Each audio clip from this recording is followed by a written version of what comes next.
Cancer యొక్క incidence భారతదేశంలో రోజు రోజుకి పెరిగిపోతుంది. చాలా మంది నన్ను అడుగుతూ ఉంటారు, ఏ ఆహార పదార్థాలు తీసుకుంటే క్యాన్సర్ రాకుండా ఉంటుంది అని. సో రోజువారీ ఆహారాలతో మీరు క్యాన్సర్ వచ్చే అవకాశాన్ని తగ్గించాలనుకుంటున్నట్టయితే ఈ 4 సులభంగా దొరికే పదార్థాలపై దృష్టి పెడదాం ఇవాళ. క్రూసిఫెరస్ వెజిటబుల్స్ అంటే కాలీఫ్లవర్, బ్రోక్లీ, బ్రసెల్స్ స్ప్రౌట్స్.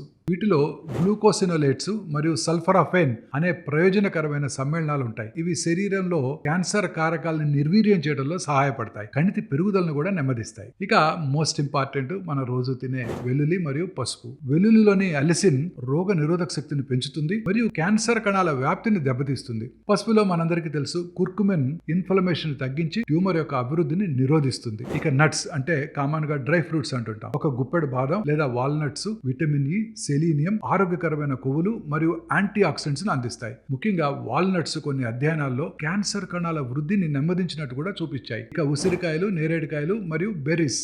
ఉసిరిలో యాంథోసైనిన్స్ మరియు విటమిన్ సి వంటి యాంటీ ఆక్సిడెంట్స్ తో నిండి ఉంటాయి. ఇవి ఫ్రీ రాడికల్స్ కణజాలానికి హాని కలిగించకుండా నిరోధిస్తాయి మరియు కాలేయ డీటాక్స్ మార్గాలు కూడా సహాయపడతాయి. ఇవి అద్భుత చికిత్సలు కావు, కానీ వీటిని క్రమం తప్పకుండా తినటం వల్ల కణాల మరమ్మతుకు సహాయపడే రక్షణ సమ్మేళనాలు ఇన్ఫ్లమేషన్ తగ్గించడం మరియు రోగ నిరోధక శక్తిని మెరుగుపరచడం వంటి పొరలను అందిస్తాయి. స్థిరమైన ఆరోగ్యకరమైన ఆహారపు అలవాట్లపై దృష్టి పెట్టడం దీర్ఘకాలిక శ్రేయస్కు చాలా కీలకం. ఏ ఒక్క ఆహారం క్యాన్సర్ ని నిరోధించదు, కానీ అవి మీకు అనుకూలమైన అవకాశాలను చూపిస్తాయి. దీన్ని ఒక కవచంగా నిర్మించినట్టుగా భావించండి. ప్రతి భోజనం రక్షణ యొక్క పొర.